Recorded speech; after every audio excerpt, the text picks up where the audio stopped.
Jatend Migao mar somo Julius Ogamba okwedo mokalo weche maliekore ni sirikal omedo omenda mag somo kowacho ni ote manochwal manyiso omenda monego chul higa mabiro ok en medruok moro amora. Ogamba nowacho ni sirikal biro dhi nyime gi chwalo omenda mag somo kaka pile.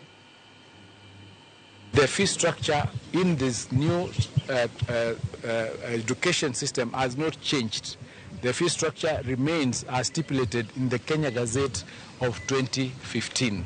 Remember, the guidelines that we released referred to the Kenya Gazette of 2015, which stipulates the fees that is payable by all categories of our schools. So no fee has changed. The structure of the fees has not changed. The amount of capitation has also not changed. We are paying 1,500 for primary, 15,000 for junior school, and 22,240 for senior school or for secondary schools. So that fee has not changed. That was a misunderstanding of the guidelines because they did not refer to the second part of what was in that particular guideline because it referred to the Kenya Gazette of 2015, which is currently in operation.